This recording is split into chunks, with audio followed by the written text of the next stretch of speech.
नाज़रीन अस्सलाम वालेकुम। गिलगित बल्तिस्तान के इंतखाबात के हवाले से दुनिया न्यूज़ की स्पेशल ट्रांसमिशन के साथ मैं हूँ सैयदा आयशा नाज। आज का दिन इसलिए भी गैर मामूली है कि गिलगित बल्तिस्तान के इंतखाबात जो कि इससे पहले भी हुए, लेकिन इस बार गैर मामूली पजीराई की वजह यह है कि तमाम चोटी की सियासी जमातों ने इस इंतखाब को गैर मामूली अहमियत दी है। बिलावल भुट्टो जरदारी सबसे पहले वहाँ पहुँचे, जिसके बाद दीगर सियासी जमातों के कायदीन ने भी भरपूर इंतखाबी मुहिम चलाई। हमने पहाड़ों के दामन में, यकबस्ता पहाड़ों के दामन में हमने बड़े बड़े सियासी जलसे देखे। हमने देखा कि वहाँ का क्राउड बहुत मोटिवेटेड है। वहाँ के अवाम ये चाहते हैं कि जो सियासी और समाजी एतबार से जिस इर्तिका के वो मुस्तहिक हैं, सियासी जमातें उसको लीड करें। अब अवाम आज ये फैसला करेंगे कि कौन उनके दिल को भाया और किस को वो चुनते हैं कि वो आइंदा उनकी किस्मत संवारने के लिए गैर मामूली इक़दामात करेगा। तो इस हवाले से दुनिया न्यूज़ का स्पेशल पैनल भी मेरे साथ मौजूद है। तारुफ उनका करवा दूँ, किसी तारुफ के मोहताज नहीं है। इस्लामाबाद से दिफाई तज़ियाकार इम्तियाज़ गुल साहब हमारे साथ मौजूद हैं। सलमान गनी साहब हमें स्टूडियोज़ में ज्वाइन कर रहे हैं। प्रोफेसर डॉक्टर हसन अस्करी साहब भी हमारे साथ मौजूद हैं और हबीब अकरम साहब जो कि हाल ही में वहाँ से कवर करके आए हैं तमाम मामला किस अंदाज में वहाँ इंतखाबी मुहिम चलाई गई, वो भी हमारे साथ होंगे। हम उनसे जानेंगे कि वहाँ ग्राउंड रियलिटीज़ आखिर हैं क्या, जिसकी बुनियाद पर वहाँ का वोटर चुनाव करेगा। तो सबसे पहले हम देख लेते हैं कि वोटिंग का सिलसिला जारी है और ये वोटिंग सुबह 8 बजे शुरू हुई और शाम 5 बजे तक बिला तातुल ये सिलसिला जारी रहेगा। और कहा जा रहा है कि कहीं कहीं वोटिंग सुस्त रवि का शिकार भी है। इसकी वजह मौसम भी है। खालिद हुसैन गिलगित से हमारे नुमाइंदा हैं, उनसे बात कर लेते हैं। खालिद, बताइएगा अब तक आपने कितना जोश वलवला देखा, इंतजामात कैसे देखे और मौसम की क्या सूरत हाल है? जी आशा, बिल्कुल। अगर ये जो 2020 के इंतखाबात हो रहे हैं ये बहुत ही अहमियत के हामिल है, क्योंकि गिलगित बल्तिस्तान की तकदीर का फैसला होने जा रहा है। ये इस सूबे को जो है अबूरी सूबे की तरफ ले जाया जा रहा है। तो इस हवाले से यहाँ का वोटर, यहाँ का सपोर्टर और हर तबका जो ज़िंदगी से ताल्लुक़ रखने वाले लोग हैं वो बहुत ज़्यादा पुरजोश हैं और बहुत ज़्यादा इस वक्त एक्साइटेड हैं। और आज अगर हम बात करें गिलगित बल्तिस्तान के पोलिंग डे के हवाले से, तो इस वक्त मैं यहाँ एक ख़वातीन के पोलिंग स्टेशन में खड़ा हूँ। अब ये इस वक्त ख़वातीन की एक बड़ी तादाद जो है ना, सर्दी के बावजूद इस वक्त गिलगित में हल्की फुल्की बारिश भी है, पहाड़ों पे बर्फ़बारी का सिलसिला भी जारी है, उसके बावजूद ख़वातीन की एक बड़ी तादाद जो है यहाँ वोट पोल करने के लिए आई हैं। और अगर हम पार्टी लेवल पे अगर बात करें तो पाकिस्तान के टॉप लीडरशिप, जिसमें बिलावल भुट्टो जो गुज़िश्ता 28 दिनों से गिलगित बल्तिस्तान में अपने कैंपेन चला रहे हैं, और इसके साथ मरियम नवाज़ का एक हफ़्ता था, वो एक हफ़्ता उन्होंने गिलगित में गुजारे और वो चली गई। और इसके अलावा वफाकी हुकूमत के जितने भी मिनिस्टर थे इस वक्त गिलगित बल्तिस्तान के अंदर मौजूद हैं। बिलावल ने ऐलान किया था कि बिलावल जो है इलेक्शन के बाद नताइज को देखने के बाद वो यहाँ से वापस जाएंगे, तब तक जब तक अपनी हुकूमत नहीं बनती है। तो वोटर जो है इस साल बहुत ज़्यादा चार्ज है और 7,45,361 रजिस्टर्ड वोटर हैं जो आज अपने हक़ की राहदही का इस्तेमाल करेंगे। और ख़वातीन की भी बड़ी एक तादाद मौजूद है। इस दफ़ा 3,39,000 रजिस्टर्ड ख़वातीन हैं और मर्द जो वोटर है वो 4,05,000 हैं। अच्छा, हमें ये भी बताइएगा खालिद, इससे पहले ख़वातीन को वोटिंग से रोकने की शिकायत जो लास्ट इलेक्शन हुआ था, हम अगर याद करें 2009 के अराउंड, जब वो एक वोट डालने पर 4 कत्ल कर दिए गए थे, इस बार प्रोटेक्शन के लिए खुसूसी इंतजाम किए गए हैं ख़वातीन वोटर की प्रोटेक्शन के लिए? जी बिल्कुल। माजी में अगर 2009 की तारीख उठा के देखें तो द्यामर के कुछ हलके हैं, कुछ इलाके ऐसे हैं जहाँ पे बहुत कंजस्टेड माहौल है और वहाँ पे ज़्यादातर जो है उलमा जो है वोटर को मोटिवेट करते हैं और ख़ुसूसन ख़वातीन के वोट पोल करने को सख्ती से मना किया जाता है। तो वहाँ ये सूरत हाल थी। इस साल ये है कि गिलगित बल्तिस्तान के इन 2 हलकों के अलावा तमाम जो 23 हलके हैं उनमें 21 हलके हैं उनमें वोटर जो है अपने हक़ की राहदही का इस्तेमाल करेगा। गो कि ये 2-3 हलके इस तरह के हैं जहाँ पे ख़वातीन की नुमाइंदगी न होने के बराबर है। इस हवाले से अगर हम 24 असम्बली की 24 नशस्तों में से अगर हम देखा जाए तो गिलगित बल्तिस्तान के जो 10 अजला हैं वहाँ से सिर्फ 4 ख़वातीन ने इलेक्शन में हिस्सा लिया है, जिसमें पाकिस्तान पीपल्स पार्टी की सादिया दानिश है जिन्होंने दारेल से उन्होंने इलेक्शन कॉन्टेस्ट कर रही हैं। और गो कि वो वहाँ जा नहीं सकी है, वो इसलिए कि वहाँ पे लोगों ने उस पर फतवे लगाए कि ख़वातीन ख़वातीन की हुक्मरानी जो है किसी सूरत काबिल कबूल नहीं, तो वो यहाँ से बैठ के वो अपने कैंपेन कर रही है। इसी तरह जमीयत उलमा इस्लाम की महनास वली है, उन्होंने हुंजा जी बेले 6 से उन्होंने अपने इलेक्शन का आगाज़ किया था। वहाँ पर उन्होंने कागजात नामजदगी जमा करवाई थी, गो कि वो गुज़श्ता रात वो विड्रॉ कर गई हैं। और इस तरह आमिना अंसारी है जिसका ताल्लुक पाकिस्तान पीपल्स पार्टी से है, वो पहले ख़वातीन की रिजर्व सीट में मुंतखब हुई थी, तो इस ये 2015 में भी वो कुछ मार्जिन से हार गई थी। इस साल वो भरपूर PTI के टिकट से इलेक्शन लड़ रही है। और इसके साथ अगर हम गिजर 19 की बात करें तो वहाँ पे शहनाज भुट्टो है जो जिनका ताल्लुक पाकिस्तान पीपल्स पार्टी से था, उनको टिकट नहीं मिला, वो इस वक्त आज़ाद हैसियत से इलेक्शन कॉन्टेस्ट कर रही है। और ख़वातीन की अगर असम्बली में नुमाइंदगी की बात करें तो ख़वातीन की 6 रिजर्व सीटें हैं, जिसमें ख़वातीन की इस असम्बली के उसमें सेशन के दौरान में वो 6 रिजर्व सीट जो है ना वो वहाँ पे उनकी नुमाइंदगी करती हैं। और अफसोस का मुकाम तो ये है कि अब तक जो है ना 6 ख़वातीन की नुमाइंदगी होने के बावजूद ख़वातीन के मसाइल जो हैं आज तक सही तरह डिस्कस नहीं हुए हैं। लेकिन फिर भी आपने जिनका नारों का तस्करा इसलिए भी ज़रूरी है कि वो वहाँ के कठिन माहौल में भी आगे आई हैं और इंतखाब लड़ रही हैं और इसके लिए एफर्ट कर रही हैं, बावजूद इसके कि खासी मुश्किलात का सामना उन्हें करना पड़ा है। खालिद, आप सूरत हाल पर नज़र रखिए, वक्तन फ़वक्तन आपसे अपडेट्स जानते रहेंगे। इम्तियाज़ साहब, वोटर इस साल बहुत ज़्यादा चार्ज्ड है, उसको चार्ज करने में सियासी जमातों का अहम किरदार रहा है। इस साल इस इंतखाब ने गैर मामूली अहमियत क्यों हासिल की? शायद इसी वजह से कि बिलावल भुट्टो साहब ने 25 अक्टूबर से वहाँ कैंपेन शुरू की, बाद में मरीम नवाज़ साहबा भी चली गई, फिर वफाकी वज़ीर भी चले गए, उसके ऊपर तनाज़ा भी पैदा हुआ इलेक्शन कमीशन ने और चीफ़ हाई कोर्ट ने उन्होंने उनको सिलेक्शन कैंपेन से दूर रहने का और वहाँ से निकल जाने का हुक्म भी दिया। लेकिन कानून की पासदारी आप देख लें कि न तो वज़रा वहाँ से वापस आए, ना ही दूसरी जमातों के रहनुमा, और वो मुसलसल क्राउड्स को पुल करते रहे जहाँ जहाँ गए हैं। मेरा ख़्याल है तमाम जलसे बड़े हुए हैं और इससे ज़ाहिर हो रहा था कि लोगों में गैर मामूली दिलचस्पी है, जोश व खरोश है। और बिलाखिर जो वादा वज़ीर आज़म ने जो ऐलान किया उनको इसको गिलगित बल्तिस्तान को अबूरी सूबा बनाने का, तो उसके वजह से भी कुछ दिलचस्पी पैदा हुई। इस किस्म का शायद ऐलान पहले भी हुआ था, लेकिन इस मरतबा चूँकि वज़ीर आज़म ने ख़ुद वहाँ जाके तकरीब से ख़िताब में ये वादा किया, तो लोगों में जो सियासी शऊर है प्रॉबेबली उसको एक पुश मिला है कि ठीक है, आप क्यों ना ज़्यादा से ज़्यादा जाके वोटिंग में हिस्सा लें, और उसके नतीजे में लामहला इस किस्म की जो मसाइल होते हैं उनको फिर इलेक्टोरल प्रोसेस के ज़रिए ही बढ़ावा मिलता है। और उम्मीद यही की जा रही है कि इस इलेक्शन के बाद जो अब नई असम्बली वहाँ पे आएगी उसके ज़रिए नए सूबे के मुतालबे को एक मज़ीद पुश मिलेगी।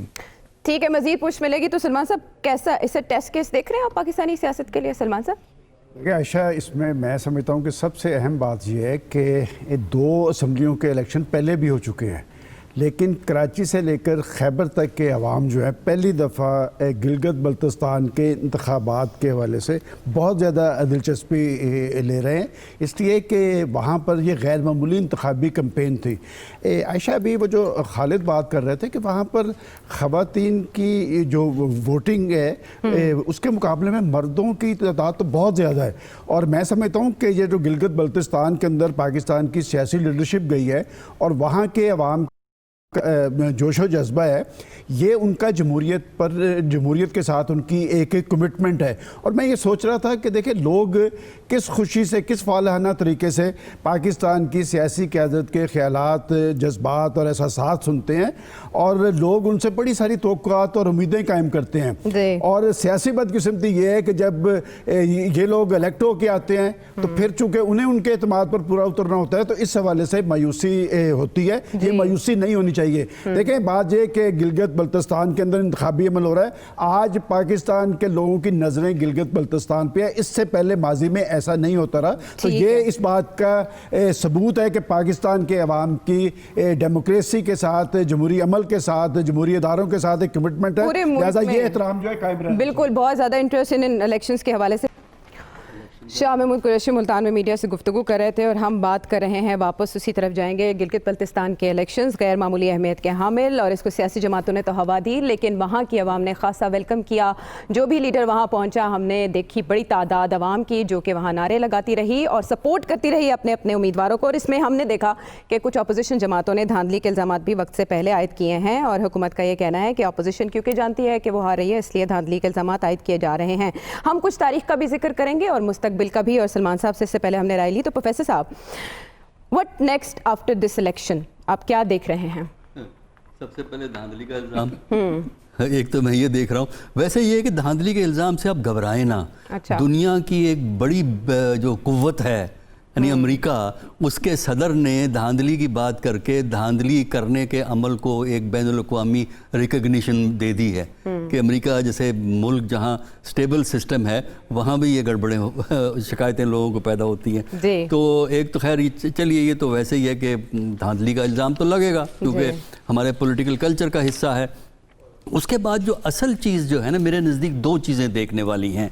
एक तो ये है कि जो ये वादा किया गया है कि इसको एक प्रोविजनल सूबा बनाएंगे, उसको आप अमली जामा किस तरह पहनाएंगे जी। अच्छा, और दूसरा ये है कि अगर आप उसे प्रोविजनल सूबा बनाते हैं तो इससे आम आदमी की ज़िंदगी में क्या फ़र्क पड़ता है जी। क्योंकि जब ये सूबे बनते हैं, हमने अपने यहाँ देखा है कि यानी डेवलपिंग कंट्रीज़ के अंदर कि सूबे बनने का सबसे बड़ा फ़ायदा वहाँ के एलीट को होता है, बड़े लोगों को होता है। ओहदे बनते हैं, असम्बलियाँ बनती हैं, वजारतें बनती हैं और वगैरह वगैरह। तो आवाम की फ़लाह के लिए क्या होगा, और ये जो भी एक काफ़ी बैकवर्ड इलाका है, इसमें पोटेंशियल बहुत है इस इलाके के अंदर टूरिज़म का और बहुत सी चीज़ों का, लेकिन उसके लिए आपको एक बेसिक इंफ्रास्ट्रक्चर, एजुकेशन, मसलन हबीब अकरम साहब के प्रोग्राम में बहुत से जो लोग थे जिनसे उन्होंने गुफ्तगू की है, वो बता रहे थे जी हेल्थ की प्रॉब्लम्स हैं, हेल्थ है और बेसिक फैसिलिटीज़ की प्रॉब्लम है, रोड्स की प्रॉब्लम्स है।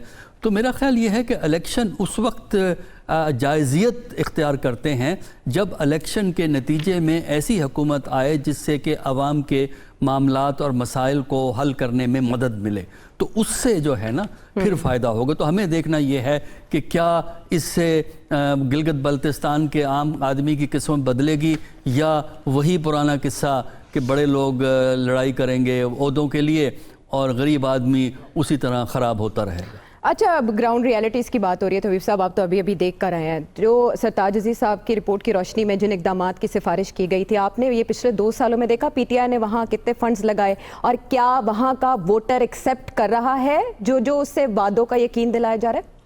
देखिए, पहले तो आप ज़रा गिलगित बल्तिस्तान की हैसियत को और उसकी ट्रांसफॉर्मेशन को समझ लें कि गिलगित बल्तिस्तान हमेशा से एक ऐसा सूबा रहा है जहाँ पे सिक्योरिटी आवाम की फलाह बहबूद से ऊपर की तरजीह रही है।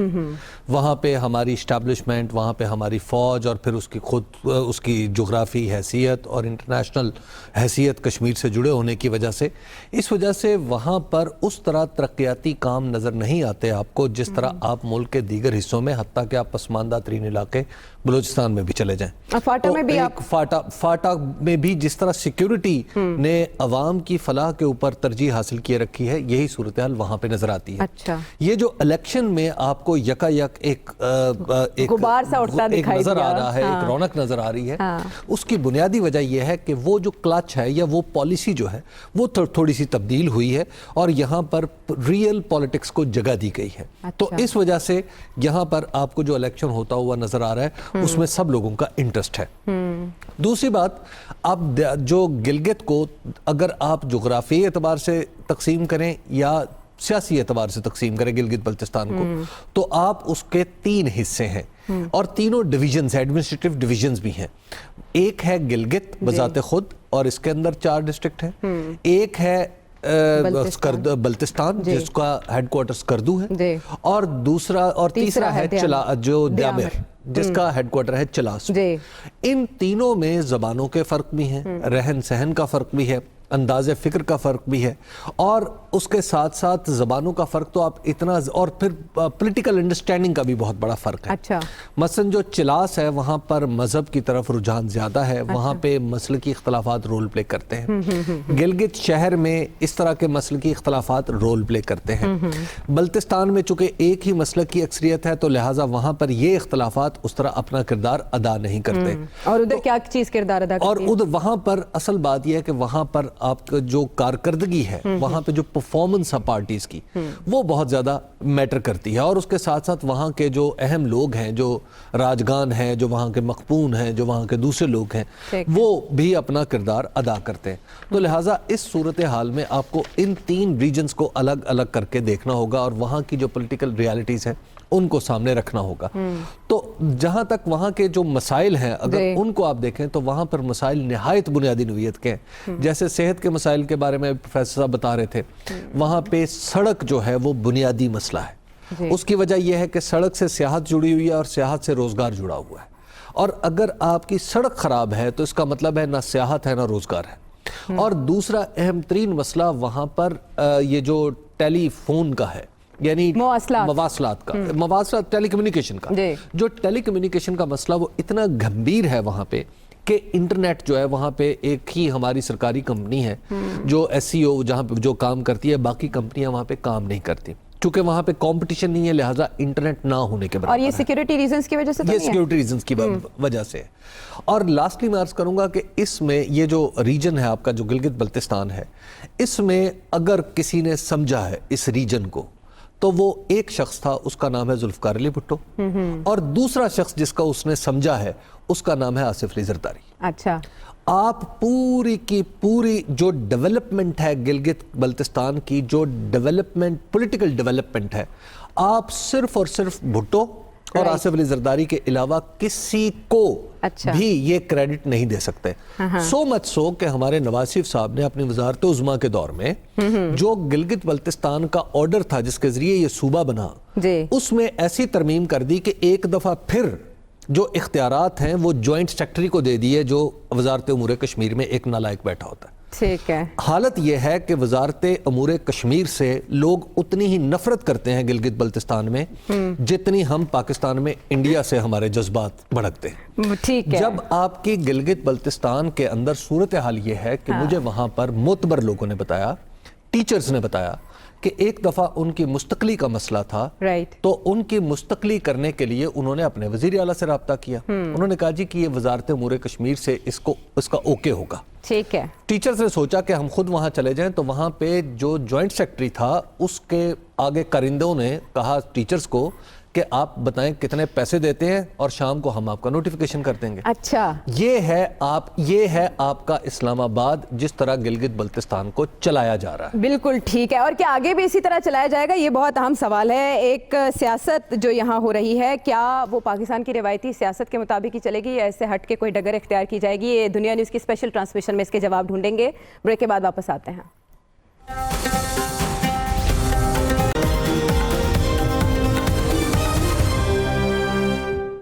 Welcome back to this special transmission Gilgit Baltistan के इलेक्शन को लेकर, और मेरे साथ मेरा पैनल मौजूद है। सलमान गनी साहब, हबीब अकरम साहब, प्रोफेसर डॉक्टर हसन अस्करी, इस्लामाबाद से इम्तियाज़ गुल साहब हमारे साथ मौजूद है, और ऐसे में हमें मुजीबुर रहमान शामी साहब ज्वाइन कर चुके हैं, जो कि कहते हैं गिलगित बल्तिस्तान है चेहरा पाकिस्तान। उन्होंने इसकी तवज्जिहात भी अपने कॉलम में बयान किए हैं। शामी साहब, welcome to this transmission. Break पर जाने से पहले हबीब साहब कह रहे थे कि अगर किसी ने गिलगित बल्तिस्तान की पॉलिटिकल डायनामिक्स को समझा है तो वो जुल्फ़िकार अली भुट्टो थे, या उसके बाद आसिफ अली जरदारी। तो दीगर पार्टीज़ आपको कहाँ खड़ी दिखाई देती हैं इस मौजूदा मंजरनामे में? शामी साहब। देखिए, ये बात दुरुस्त है कि गिलगित बल्तिस्तान जो है उसको एक इंतज़ामी यूनिट के तौर पर उस तरह तस्लीम नहीं किया गया जिस तरह पीपल्स पार्टी ने किया जी। और फिर यानी पहले जुल्फ़िकार अली भुट्टो साहब ने मुआहिदा शिमला के बाद इसकी कोशिश की थी कि गिलगित बल्तिस्तान को हम मर्ज कर लें अपने मेन स्ट्रीम में, लेकिन उस वक़्त उसकी मुखालफत हुई और समझा गया कि इसको ये कश्मीर का मसला जो है उसको नुकसान पहुँचेगा। लेकिन जो गिलगित बल्तिस्तान के लोग हैं वो ज़हनी तौर पर वो अपने आप को पाकिस्तान से मुंसलिक कर चुके हैं। जी। उन्होंने जो कश्मीर का महाराजा है उसका जो तसल्लुत था उसके ख़िलाफ़ उन्होंने बगावत की थी या जिहाद किया था, और पाकिस्तान बनने के फ़ौरन बाद अपने आप को उससे अलग करके और पाकिस्तान के साथ अपनी तकदीर वाबस्ता 16 नवंबर।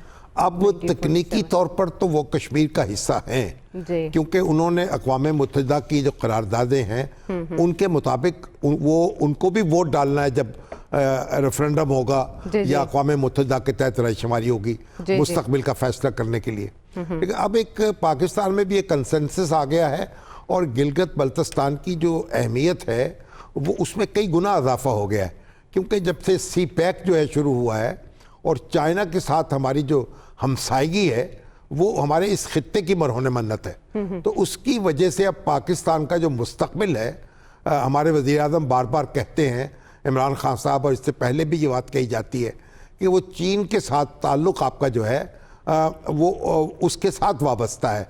तो अब चीन जो है वो उसकी हमसायगी हमें मिलती है गिलगित बल्तिस्तान पे, यहीं से CPEC पाकिस्तान में दाखिल होता है। तो इस लिहाज से अब उसकी हैसियत जो है वो हमारे चेहरे की है। 20 लाख के करीब लोग हैं जो वहाँ रहते हैं, लेकिन वो 22 करोड़ जो हैं वो उन पर एक लिहाज से अपनी जोग्राफियाई और स्ट्रेटेजिक अहमियत के एतबार से उन पर भारी पड़ रहे हैं। तो इस लिहाज अब ज़रूरत हो गई है कि उनको हम अपने साथ मिलाएं, और वो जो जब जाते हैं हम उनसे बात करते हैं ना, वो समझते हैं हम तो अधूरे पाकिस्तानी हैं या हम आधे पाकिस्तानी हैं, क्योंकि हमारी कोई से नहीं है, ना वो आज़ाद कश्मीर की रियासत का हिस्सा है, ना वो पाकिस्तान के सूबों की तरह की कोई उनकी अहमियत है। तो एक इंतज़ामी हुक्म के तहत उनका वजूद है और वो फेडरल गवर्नमेंट जो है उसके ताबे उनकी हुकूमत है। तो वो चाहते हैं कि उनकी ऑटोनॉमी हो, पाकिस्तान के अदारों में उनकी से हो। तो ये जो फैसला अब हमने किया है कि अबूरी तौर पर हम उनको एक वही स्टेटस दे देंगे जो दूसरे सूबों को हासिल है, तो मेरा ख्याल से अच्छे असरात मरतब होंगे। और फिर वहाँ अब तेज़ रफ्तारी के साथ मसाइल भी हल करना पड़ेंगे। हमारे हबीब साहब वहाँ से गए, उनकी वजह से मालूम हुआ कि सड़कें जो हैं, एक सड़क तामीर हो जाए तो वहाँ की मईशत कितनी बेहतर हो जाएगी। और फिर बिजली का मसला वहाँ का, अब दिया में भैंसा डैम वहाँ बन रहा है और पानी के जरिए बिजली पैदा करते वहाँ तो पूरा इलाका चकाचौंध हो चुका होता बहुत पहले। अब बिजली की वहाँ किल्लत है। तो ये सारी चीज़ें अब हमें तरजीही बुनियादों पर करनी पड़ेंगी। और वहाँ के लोग जो हैं बहुत तालीम याफ्ता हैं, वहाँ पढ़े लिखे नौजवान मौजूद हैं और वो अपना मामला खुद देख सकते हैं और संभाल सकते हैं। अपना मामला खुद देख सकते हैं और संभाल सकते हैं, इसीलिए आवाज़ भी बुलंद करें। नौजवानों की बड़ी तादाद हमने वहाँ के जुलसों में देखी। तो इम्तियाज़ गुल साहब, हम अभी सिर्फ इसकी पाकिस्तान के लिए अहमियत की बात कर रहे हैं, साउथ एशिया और जो ग्लोबल पॉलिटिक्स है वो इसको, इस इंतखाब को, गिलगित बल्तिस्तान को किस एंगल से देख रही है इस वक्त? देखिए, बाहर का तो हमें मालूम नहीं है, लेकिन हमें अपने मामले में बिल्कुल वजाहत होनी चाहिए कि हम गिलगित बल्तिस्तान को पाकिस्तान का मेन स्ट्रीम में शामिल करना चाहते हैं कि नहीं। अब उसमें एक बहुत बड़ी क्वांड्री है, यानी बहुत बड़ी उसमें रुकावट है। ये है कि जिस तरह हमने शोर मचाया था जब इंडिया ने आर्टिकल 370 ख़त्म करके 5 अगस्त गुज़श्ता साल और कश्मीर को पर अपने कब्ज़े में, नाजायज़ कब्ज़े में मज़ीद इजाफ़ा किया उन्होंने। अब अगर हमने यही काम कर दिया तो फिर इसका मतलब है कि अक़वाम मुत्तहिदा में हमने कश्मीर के हवाले से जो मौक़िफ़ इख्तियार किया हुआ है वो भी फिर कंप्रोमाइज़ हो जाएगा। तो इसलिए पाकिस्तान की तमाम क़यादत गुज़श्ता 70-71 बरसों के दौरान इस मखमसे में रही है कि हमें इस इलाके को अलहदा सूबे के तौर पे फंक्शनल कर देना चाहिए या नहीं। मेरा ख़्याल है कि फ़िलहाल नहीं होगा। अगर कर दिया तो सबसे पहला शोर जो है वो भारत की तरफ से आएगा और उस साथ ही भारत वो केस लेके अक़वाम मुत्तहिदा में जाएगा कि देखिए जो हम कहते थे वो जो ख़दशा था हमें वो हो गया है, अब आप हमें ये पाकिस्तान के ज़ेर असर जो इलाका है ये वापस लेके दें क्योंकि ये कश्मीर का और आपकी करारदादों के मुताबिक ये मुतनाज़ है। तो भारत में ग्लोबली इतनी पावर है, उसकी आवाज़ इतनी सुनी जाती है कि वो जब ये बात करेगा अक़वाम मुत्तहिदा में जाके, वहाँ पे पाकिस्तान के लिए फिर बड़ा मुश्किल हो जाएगा अपने उस मौक़िफ़ पे कायम रहना या इस गिलगित बल्तिस्तान को सूबे के तौर पे, मुकम्मल सूबे के तौर पे बरकरार रखना। बिल्कुल ठीक है इम्तियाज़ गुल साहब, जिस कज़िये का आप तज़किरा कर रहे हैं, मौलाना फजलुर रहमान ने भी अपनी तकारीर का हिस्सा इसको बनाया है, लेकिन हम दूसरी जानिब बिलावल भुट्टो ज़रदारी और मरियम नवाज़ को देख रहे हैं कि वो अलहदा सूबे के क़याम के हक़ में हैं, इसे हैसियत देने के हक़ में हैं और अपनी तकारीर में, और पाकिस्तान तहरीक इंसाफ की हुकूमत बाकायदा ऐलान कर चुकी है। तो ये जो तफरीक है पाकिस्तान में, सियासी क़यादत इस पर मिलकर बैठेगी, इस बारे में बात करते हैं ब्रेक के बाद। Welcome back. ट्रांसमिशन दुनिया न्यूज़ की स्पेशल जारी है और खावर घुमन भी हमें ज्वाइन कर चुके हैं, लेकिन उससे पहले जो तकनीकी नुक्ता इम्तियाज़ गुल साहब ने उठाया था उस पर प्रोफेसर साहब आपकी जानिब से आप रहनुमाई कीजिए। जो कमेटी बनाई गई थी गिलगित बल्तिस्तान पर, उसमें भी कश्मीर की खुसूसी हैसियत के हवाले से तजावीज़ का कहा गया था, क्या कहेंगे आप? देखिए, जहाँ तक हिंदुस्तान के एतराज़ का ताल्लुक है, हिंदुस्तान तो एतराज़ करता रहा है और करेगा, चाहे वो कश्मीर हो चाहे वो गिलगित बल्तिस्तान हो। फेडरल हुकूमत का कोई बंदा अगर गिलगित में जाके छींक भी मार दे, हिंदुस्तान एतराज़ कर देगा उसके ऊपर। मुझे इससे याद आ गया, जनरल ज़ियाउल हक के दौर में जनरल ज़ियाउल हक ने इस्लामाबाद में जो एम्बेसडर्स हैं दूसरे मुल्कों के, उनको गिलगित इनवाइट किया और डिनर के लिए। अच्छा। एक PR किस्म की एक्सरसाइज थी वो। उस पर इंडिया ने एतराज़ किया था कि ये प्रेसिडेंट ऑफ पाकिस्तान गिलगित में डिप्लोमेट्स को डिनर क्यों दे रहे हैं। अच्छा, देखिए, अगर इसको सूबा बनाया गया, मैंने लफ्ज़ अगर को इस्तेमाल किया है क्योंकि उसमें डोमेस्टिक इश्यूज हैं, इंटरनेशनल नहीं है, तो उसके अंदर आपको एक प्रोविजन डालनी पड़ेगी। इसीलिए कहा है कि प्रोविजनल सूबा, यानी उसकी हैसियत, उस सूबे की हैसियत बिल्कुल ऐसी नहीं होगी जैसे बाकी पाकिस्तान के 4 सूबे हैं। एक प्रोविजन वहाँ आपको डालनी पड़ेगी जिसका ताल्लुक यूनाइटेड नेशन के रेजोल्यूशन के, जो कश्मीर पे रेजोल्यूशंस हैं, उनसे होगा रेफरेंस। बिल्कुल ठीक है। और ये बिल्कुल उसी तरह है जब 1949 में इंडिया का कॉन्स्टिट्यूशन बन रहा था, तो वहाँ डिबेट, इंडिया की कॉन्स्टिट्यूएंट असेंबली में डिबेट ये थी कि कश्मीर को इनकॉर्पोरेट। बिल्कुल ठीक है, हमने यानी इसके मुताबिक इसको भी अंडरस्टैंड कर लिया। मजीद बात भी करेंगे, सवालों के जवाब ढूंढेंगे, ब्रेक के बाद आते हैं वापस।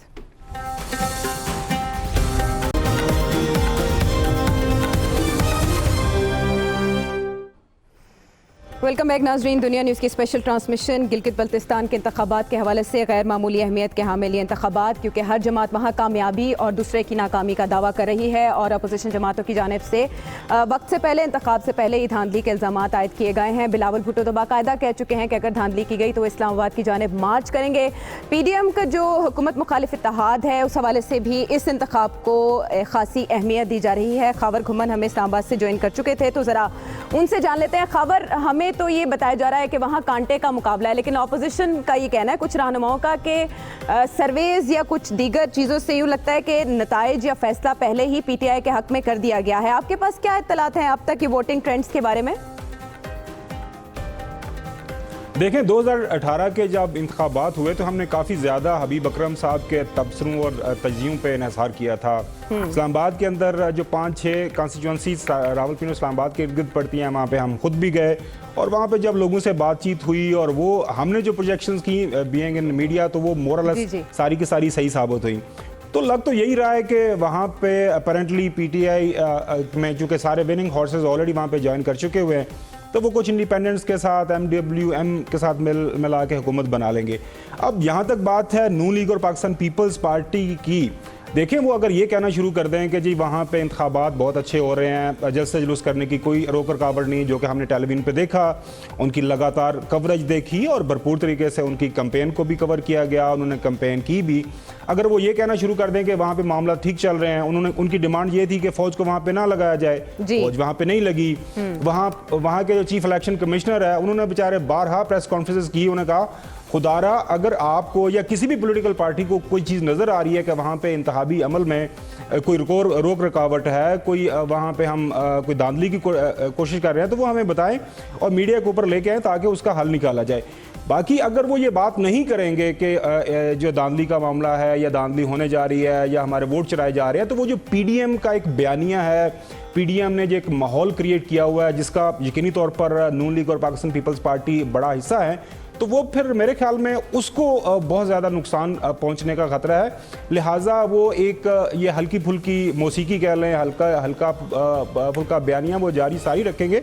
वहाँ पे अगेन जितने भी लोग हमारे जिनसे बात हुई है, इवन नून लीग के जो लोग वहाँ पे इनके अपने ऑब्जर्वर गए हुए हैं, उनसे भी जब हमारी बात होती है ऑफ द रिकॉर्ड, वो भी यही बता रहे हैं कि जो वहाँ पे मेजॉरिटी के अंदर हुकूमती अरकान जो पाकिस्तान जहाँ पे वफाक में हुकूमत है उनके लोग हैं, दूसरे नंबर पर पाकिस्तान पीपल्स पार्टी, और बाकी नून लीग वहाँ पे तीसरे पॉइंट पर तीसरे दर्जे पे आएगी। अच्छा, अगेन इंतखाबात के नताइज का हम इंतज़ार करते हैं। सबसे बड़ी डिमांड यही थी कि फ़ौज को आप बैरक्स में रखें, फ़ौज कहीं पे नज़र नहीं आनी चाहिए। फ़ौज तो मेरे ख्याल में बैरक्स में है, इस पे हबीब अकरम साहब ने काफ़ी तफसील से बात की है। इम्पॉर्टेंस इसलिए भी है इन इंतखाबात की आयशा कि देखें आने वाले, अब जब ये इलेक्शन हो जाएगा, तमाम पॉलिटिकल पार्टीज़ ये बात मान चुकी हुई हैं कि इसको सूबे का दर्जा देना है, वहाँ से फिर MNAs इलेक्ट होंगे, सेनेट में हिस्सा मिलेगा, लिहाजा एक कलीदी हैसियत मिल जाएगी जो GB को।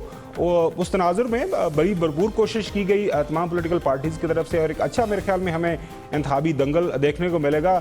बाकी अमेरिका जैसे इंतहाई जो एडवांस्ड डेवलप मुल्क के अंदर, जिसकी पूरी दुनिया के अंदर मिसाल दी जाती है कि उससे बेहतर जमहूरियत कोई नहीं है और उससे साफ और शफाफ इलेक्शन का प्रोसेस कहीं हो नहीं सकता, वहाँ पे सिटिंग प्रेसिडेंट भी अपने लोगों को साथ लेकर सड़कों पर निकले हुए हैं कि मेरा वोट चोरी हो यानी गया। आप कह रहे हैं जो धांधली के इल्जामात हैं ये अब इंतखाबी सियासत का हिस्सा है। लेकिन सलमान साहब, बड़े बड़े जलसे वहाँ किए गए, तो क्या जो जलसे हैं वो इंतखाबी नताइज में भी कन्वर्ट हो पाते हैं? देखिए आयशा, खावर जो बात कर रहे थे, और अमेरिका के अंदर ट्रंप साहब ने इंतखाबात से पहले ही धांधली की बात की थी, तो फिर उनके साथ हुआ क्या है, जिस तरह धांधली के इल्ज़ामात पाकिस्तान की सियासत की रवायत है ना, इस तरह इलेक्शन कमीशन भी जो बात कर रहा होता है वो भी रवायत का हिस्सा है। ये जो कुछ होता है ये इलेक्शन कमीशन नहीं करता।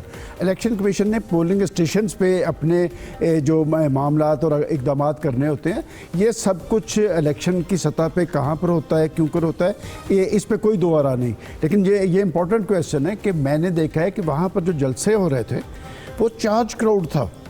कि पंजाब में ख़ास तौर पे हम देखते हैं कि जब हुक्मरान पार्टीज़ माजी के अंदर मुस्लिम लीग नून, पीपल्स पार्टी या तहरीक इंसाफ, वो जलसों में वो चार्ज क्राउड नहीं होते जब ये हुकूमतों के अंदर होते हैं। वहाँ पर क्यों हुआ?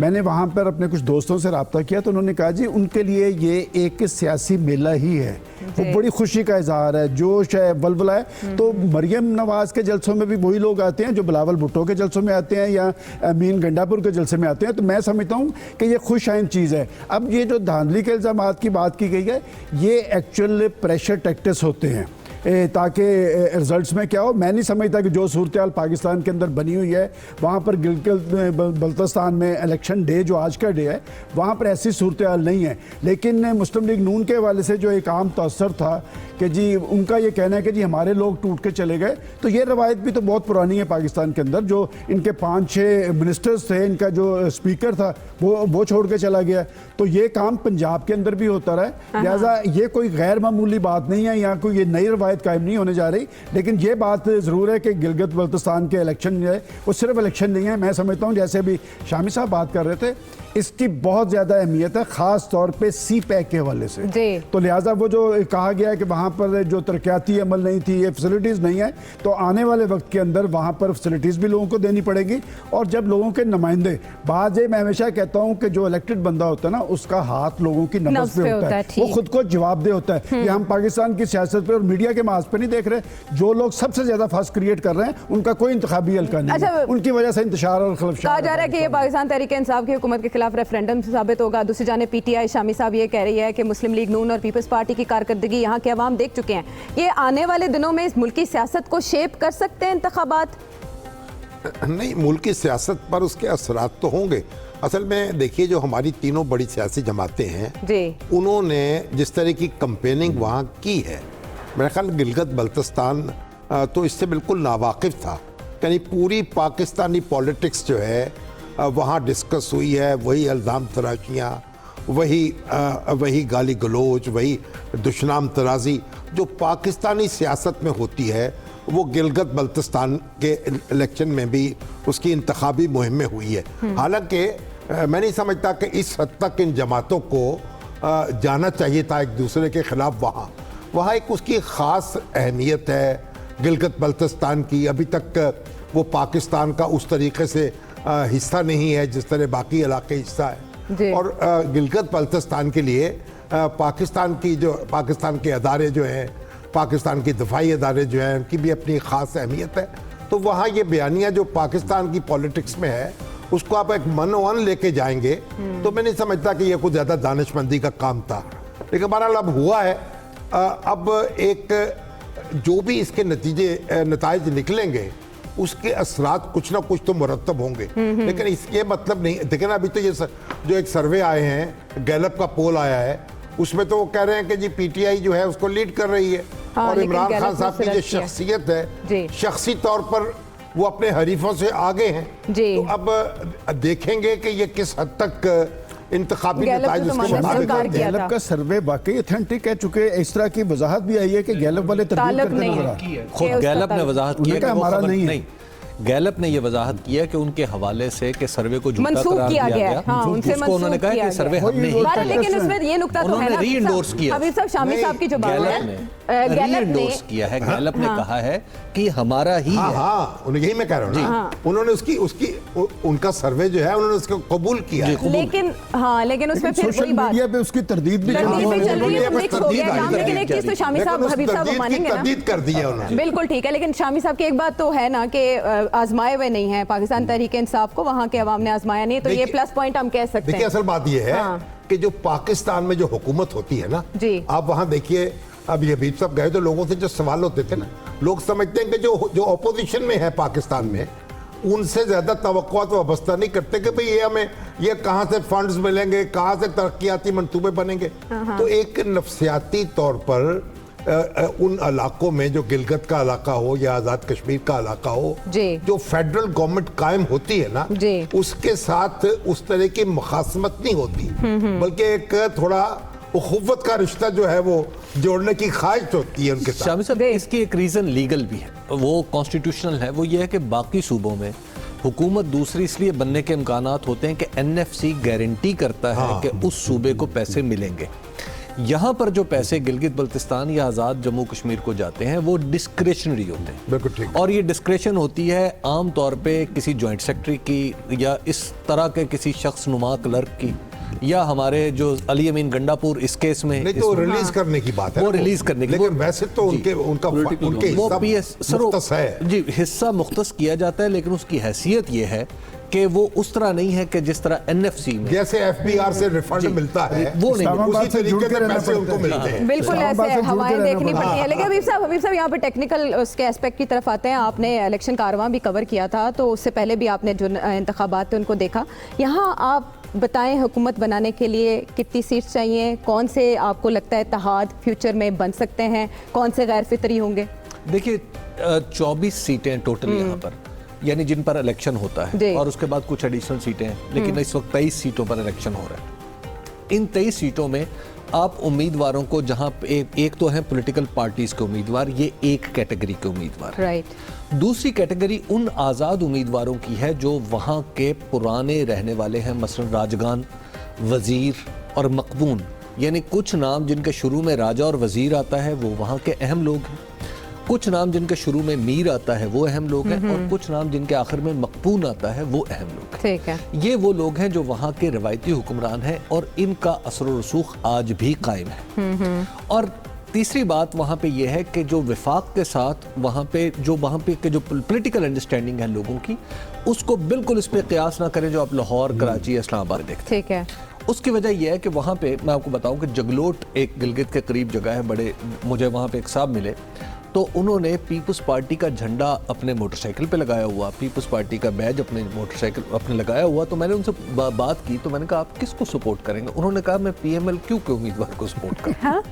जी, तो मैंने कहता वैसे मैं चाहता हूँ चौधरी शुजात हसैन साहब के लिए और परवेज अली साहब के लिए ये कुछ खबर ये अच्छी खबर है जी, कि वहाँ तो वो उनकी कह रहा था पसीरा कि आई है। जनाब हाँ। मैं वहाँ पे ये काम कर, मैं क्योंकि मेरा उम्मीदवार जो है वो मेरा कजन भी है, अच्छा। चूंकि एक कम आबादी है, क्लोजली निट है, तो लिहाजा वहाँ पर हर इलेक्शन जो हर हल्के में है हाँ। वो 4 तरफा है, 5 तरफा है या 3 तरफा है। वहाँ तो 1 लाख की आबादी होगी ना, जी, तो बिल्कुल। एक हल्के में जी। और वोटर तो अभी बहुत और कम होंगे। वोटर्स, शामी साहब दिलचस्प बात यह है कि कई हल्के ऐसे होते हैं जहाँ पे 100, 58, 18, 20 से फैसले होते रहे, यानी। और वहाँ पर जो इस वक्त जो प्रॉब्लम आया है हुकूमत को, जो PMLN के तनाजुर में, देखिए PMLN ने 2 गलतियाँ की हैं। एक तो शामी साहब ने जिसका जिक्र किया कि उन्हें अपनी कैंपेन चलानी चाहिए थी अपने किए हुए कामों पे, जो उन्होंने नहीं चलाई, बल्कि वहां जाके आप गिलगित बल्तिस्तान में लड़ इलेक्शन रहे जी। हैं और तारीखें दे रहे हैं कि वफाकी हुकूमत जा रही है। तो एक तो ये बुनियादी पैराडॉक्स आपने क्रिएट कर दिया वहाँ। ठीक है। दूसरा ये हुआ कि बहुत सारे जो लोग हैं चूंकि इधर उधर से इधर आए हुए थे, मिसाल के तौर पे राजा गजनफर अली खान, ठीक है। राजा गजनफर अली खान का हुंजा से ताल्लुक है और वो गवर्नर रहे हैं गिलगित बल्तिस्तान के। और उस जमाने में जब राहील शरीफ यहाँ पर सिपा सालार थे तो उन्होंने एक साहब का नाम तजवीज़ किया था जिनका ताल्लुक भी हुंजा से था। और नवाज शरीफ साहब एक दर्जे में एक वक्त में उनकी तरफ कुछ माइल भी हुए, लेकिन उसके बाद उन्होंने उनके नाम को कलमजद किया इस वजह से कि चूँकि वो राहील शरीफ साहब ने दिया हुआ था, और उसकी जगह राजा गजनफर अली खान साहब को अपना लॉयलिस्ट समझ के लगा दिया। ठीक है। जब वो वहाँ पे गवर्नर लगे तो अब जब कागजात नामजदगी जमा हो रहे थे तो वहाँ पे गवर्नर पे इस तरह की पाबंदी नहीं है कि वो इलेक्शन नहीं लड़ सकते। तो राजा साहब का इंतज़ार करते रहे PMLN जुलूस की शक्ल में कि अभी वो आएंगे रिटर्निंग ऑफिसर के पास और वो अपने कागजात नामजदगी जमा कराएंगे। उन्होंने कुछ 3 बजे के करीब तक जो आखिरी तारीख थी वो फ़ोन सुनते रहे, हाँ मैं 10 मिनट में आ रहा हूँ, 15 मिनट में आ रहा हूँ, 5 मिनट में आ रहा हूँ। अच्छा। और जब दफ्तर बंद हो गया तो उस वक्त तक वो आई नहीं। अच्छा। और अब तक भी उनका कुछ पता नहीं है। हाँ, ये खबर क्या सवाल है आपका? सिर्फ आए नहीं, या दूसरे की आए ही नहीं। खबर तो जो इनके स्पीकर हैं जी, अताशाद क्या नाम है उनका? वो तो टिकट पहले लिया उन्होंने, टिकट पहले लिया। हाँ। मुस्लिम लीग नून बाद में छोड़ी। बिल्कुल। हबीब साहब आपसे सवाल खबर कुछ करना चाह रहे हैं। हबीब साहब आपसे पूछना ये है, देखें जब 2018 के इंतखाबात हुए थे सेंट्रल और खासतौर पर नॉर्थ पंजाब के अंदर, चूंकि यहाँ पे नून लीग का जोर था, काम भी उन्होंने किए हुए थे, तो तमाम तर जो एंटी PMLN माहौल बना था, उसके बावजूद यहाँ से नून लीग ने इलेक्शन बड़े ज़बरदस्त तरीके से जीता। वहाँ पे आप गए, जाहिर बात है इससे पहले पीपल्स पार्टी की हुकूमत थी, अब नून लीग की हुकूमत ख़त्म हुई है, तो वहाँ जब लोगों से आप बात करते हैं तो वहाँ पे जो तरक्की हुई है, कुछ डेवलपमेंट हुई है, लोगों का ये जो पीपल्स पार्टी और नून लीग के बारे में कोई रवैया तो होगा ना कि ये लोग अच्छे थे, काम किया या नहीं किया, या सवाए वही है कि बस ठीक है जी एक बयानिया है और बयानिया की जंग लड़ी जा रही है? खबर इलेक्शन जो है वो 3 सतहों का होता है। एक माजी देखा जाता है, हाल का सामने देखा जाता है और मुस्तकबिल के लिए हुकूमत बनाई जाती है। अगर आप देखें तो इस हवाले से तीनों चीज़ें वहाँ पर मुख्तलिफ शक्ल में आती हैं।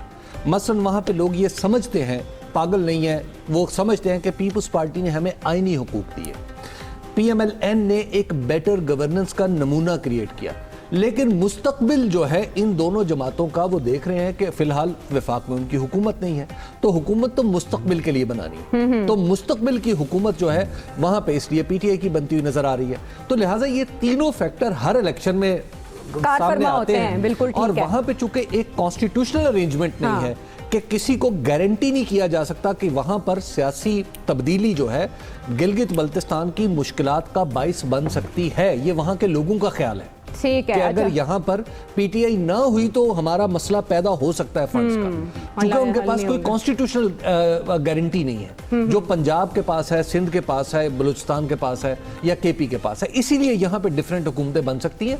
वहां पे जब एक दफा ये गारंटी होगी तो फिर वहां एक सवाल मेरा भी है कि क्या पीपल्स पार्टी और मुस्लिम लीग नून इंडिपेंडेंट्स को साथ मिला के कोई मखलूत गवर्नमेंट? यही मेरा सवाल था, कोई अपसेट हो सकता है, कोई नताइज के बरखिलाफ? नून लीग ने एक गलती जो नून लीग की जिसकी तरफ पहले हम बात कर रहे थे, दूसरी गलती ये 2-3 दिन पहले जो आपस में मुलाकात करके की।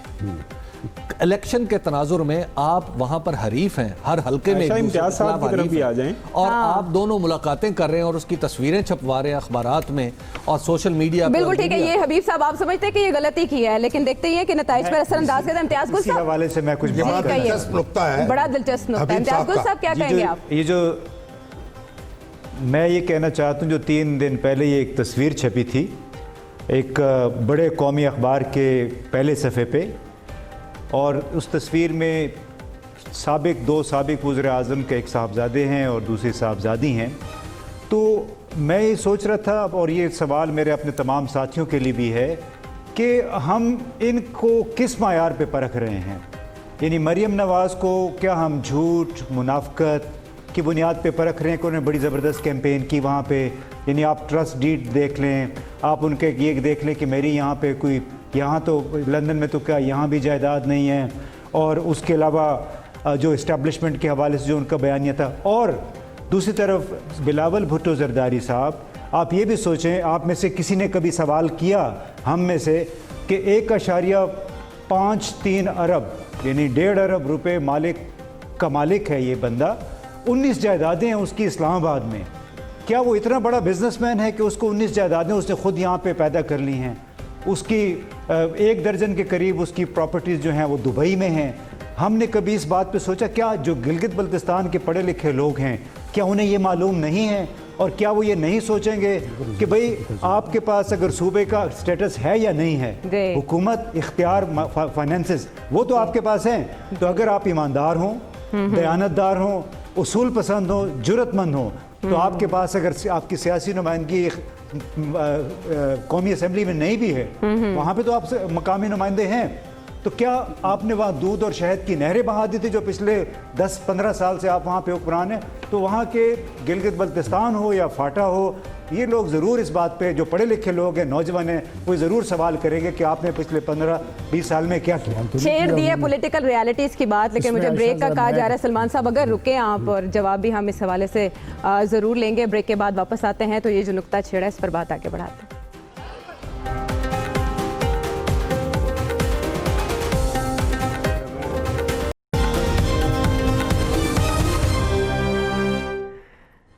वेलकम बैक नाजरीन, दुनिया न्यूज़ की स्पेशल ट्रांसमिशन जारी है इंतखाब को लेकर, और कहा जा रहा है कि वहाँ पोलिंग स्टेशंस के बाहर आवाम की लंबी कतारें हैं जिन्हें पॉलिटिकल पार्टीज़ ने वोटिंग की जानिब राग़िब किया। आज वो अपना फैसला सुनाने जा रहे हैं।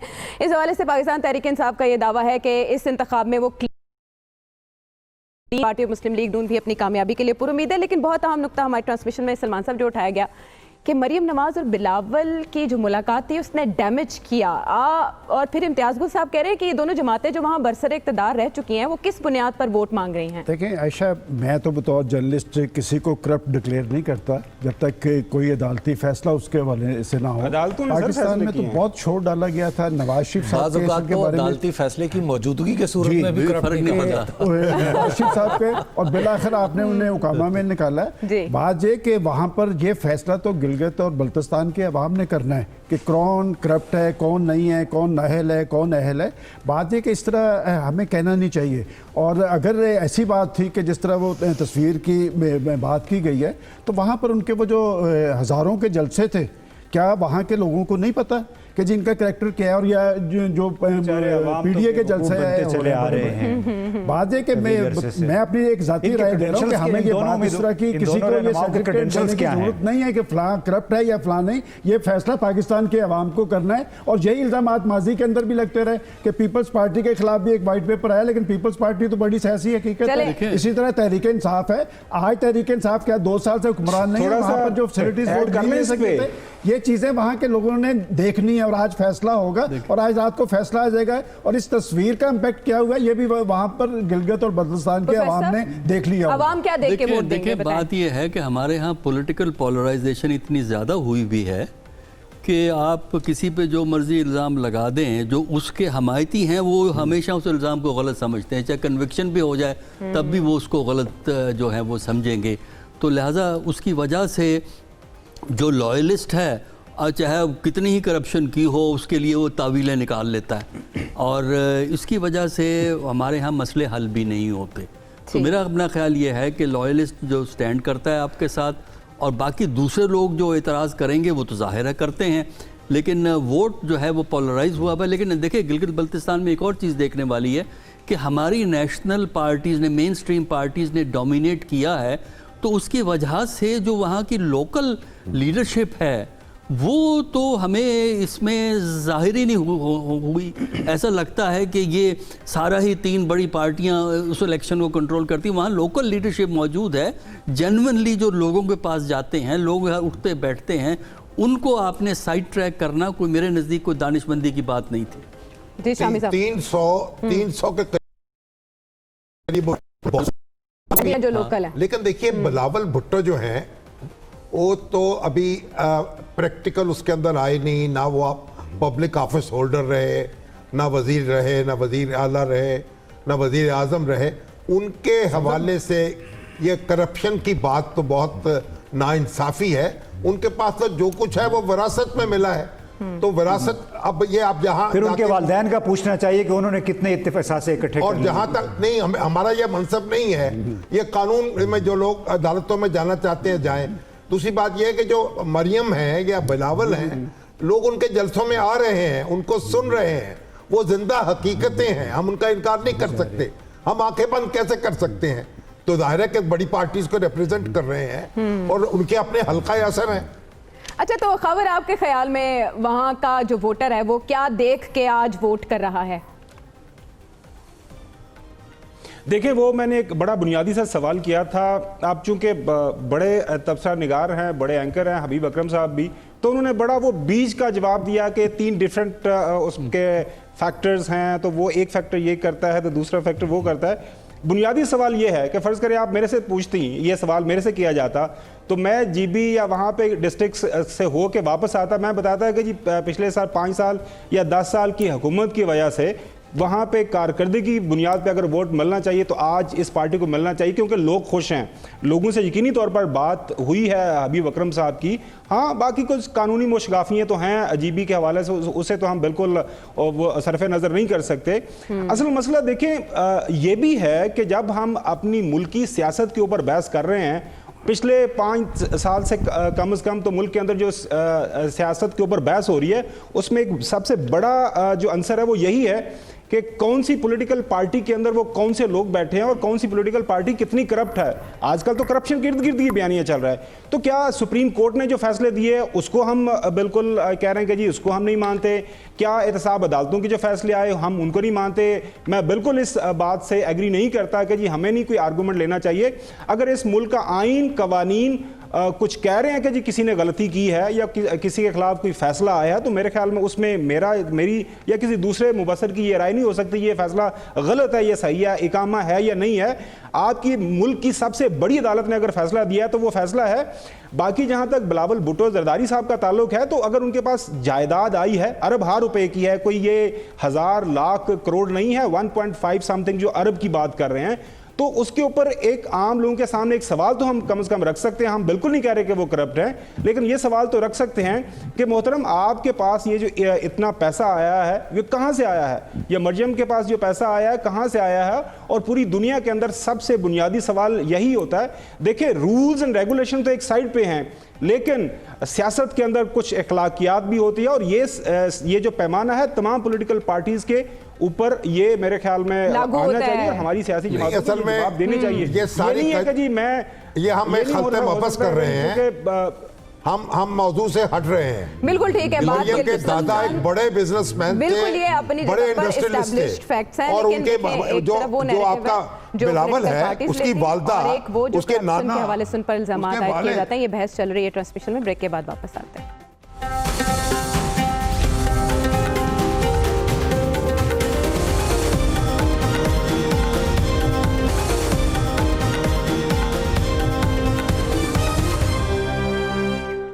वेलकम बैक नाजरीन। 3 बज रहे हैं, 5 बजे तक का पोलिंग का वक्त है, और अब जैसे कि इससे पहले अंदाजे ही लगाए जा सकते हैं कि कौन सी जमात कामयाब होगी, तो मैं अपने पैनलिस्ट से जानना चाहूँगी कि उनका तजुर्बा या वो क्या देख रहे हैं पाकिस्तानी सियासत में, गिलगित बल्तिस्तान की सियासत में। हबीब साहब, कौन सी जमात आपको पजीराई पाती आज दिखाई दे रही है? पीटीआई, पाकिस्तान तहरीक इंसाफ। और कितनी दूसरे सीट्स? नंबर पे देखिए पीटीआई के मामले में मेरी राय है कि 9 से लेकर 12 तक, और पीपल्स पार्टी 6 अगर क्रॉस कर ले तो ये गैर मामूली होगा, और नून लीग अगर 3 का नंबर क्रॉस कर ले तो ये गैर मामूली होगा। देखें, सादा अक्सरियत किसी पार्टी को नहीं मिलेगी, तहरीक इंसाफ आगे होगी, हुकूमत मखलूत बनेगी। शामी साहब, आपका एनालिसिस क्या है? लगता तो यही है कि हुकूमत मखलूत बनेगी और पीपल्स पार्टी जो है वो गेन करेगी, और पीटीआई को एडवांटेज है एक फेडरल गवर्नमेंट में होने का। अच्छा। और मुस्लिम लीग नून अब क्या करती है वो भी पता चलेगा शाम को। अच्छा, जो पीपल्स पार्टी का गेन है वो किसको क्रॉस करके प्रोफेसर साहब होगा? पीपल पार्टी अगर गेन करेगी तो वो तो जो भी पार्टी वहां गेन करेगी, लॉस तो पीएमएल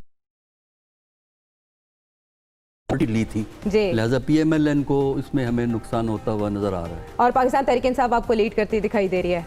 ये वक्त ही बताएगा। अच्छा, आप कह रहे हैं वक्त बताएगा। इम्तियाज गुल साहब, आपकी आंख क्या देख रही है? देखिए इस वक्त तो बहुत मुश्किल है, लेकिन ज़ाहिर है एडवांटेज जो है वो हुक्मरान जमात के पास होता है। और जब भी मरकज़ में कोई भी हुकूमत रही है उनको हमेशा कश्मीर के इंतखाबात में, गिलगित बल्तिस्तान के इंतखाबात में कुछ ना कुछ एज ज़रूर हासिल होता है। तो आपकी प्रेडिक्शन नून लीग के हवाले से क्या कह रही है, पीपल्स पार्टी के हवाले से क्या कह रही है? वो अपने बयानिए की नज़र हो जाएगी मेरा ख्याल। बयानिए की नजर हो जाएंगे। खबर आप भी इससे मुमासिल कोई बयानिया देंगे? देखिए मैं तो गो विद हबीब अकरम साहब, लेकिन मैं उसमें थोड़ा सा एडिशन ये करूंगा कि अगर वहाँ पे जीबी के लोग जिस तरह एक्टिव हुए हैं पॉलिटिकली, तो मेरे ख्याल में वो एक कोई क्लियर फैसले की तरफ जाएंगे। मखलूत हुकूमत उनके लिए भी नुकसानदेह होगी, और जो पॉलिटिकल पार्टी मखलूत हुकूमत बनाएगी उसके लिए तो मुश्किल होगी। जिस तरह आजकल सेंटर के अंदर हमें इमरान खान साहब नज़र आता है कि बैसाखियों पे खड़े हैं, तो आप देखते हैं कि जीबी के लोग किसके हक में फैसला देते हैं। लग यही रहा है कि जो पीपल्स जो पाकिस्तान तहरीक इंसाफ है वो शायद मेजॉरिटी के साथ, मतलब सादा अक्सरियत के साथ आराम से हुकूमत बनाने में कामयाब हो जाएगी। अच्छा, यहाँ पे एक अहम चीज़ है कि कुछ लोग ऐसे हैं आज़ाद उम्मीदवार भी, मिसाल के तौर पे अगर आप MWM अगर जीतती है तो दरअसल वो PTI के साथ होगी। हाँ। इसी तरह वहाँ पर कुछ कम से कम मजलिस वहदतुल मुस्लिमीन जी PTI के साथ PTI के साथ जाएगी। और अगर 3 आज़ाद उम्मीदवार ऐसे हैं जो बहुत तकड़े हैं, अगर वो अगर जीते हैं तो उनमें से 2 ऐसे हैं जो खुद PTI के हैं। अच्छा, यानी वो अपने इमरान खान की तस्वीर लगा इस्लामी भी तो है ना एक। जी, तहरीक इस्लामी भी है। वो किसके साथ? वो आयशा असल वो वो हबीब अकरम independently साहब लड़ ने रहे जो हैं, मेरी लेकिन उनका असर projection है, गिलगित तक में, वो गिलगित शहर तक। क्या प्रोजेक्शन उसके है? ऊपर हाँ कर दिया, लिहाजा वी आर सेइंग यानी सादा अक्सरियत से पाकिस्तान जो ये तहरीक देखें, असेसमेंट इंतजार कर ले शाम तक का क्या वो बेहतर यही अकरम है। साहब ने बिल्कुल वही बात बेहतर यही है।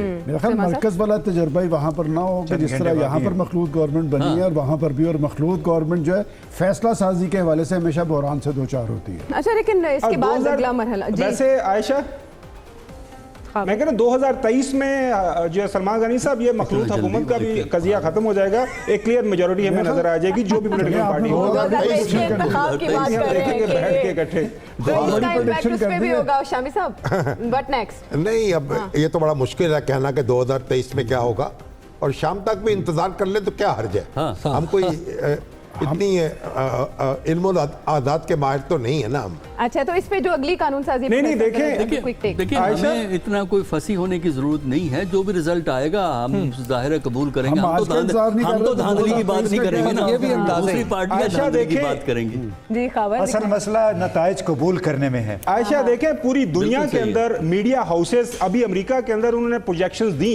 मेरे ख्याल में हमें हौसला करके ना, ये जो पुरानी सोच है कि जिन्हें इंतजार करें, अपनी जो सोच है आपको जो बिल्कुल समझते ठीक है, हैं इंतजार खबर कर लेते हैं। मेरे पैनल ने मेरे साथ दिया एनालिसिस पेश किया इन इंतखाबात के हवाले से, लेकिन इम्तियाज़ गुल साहब की बात के असल जो मरहला है वो नताइज कबूल करने का है। 5 बजे तक तो अवाम अपनी राय दे देंगे, लेकिन उसके बाद नताइज कौन कौन कबूल करेगा, मुल्की सियासत पर इसका गहरा असर होगा।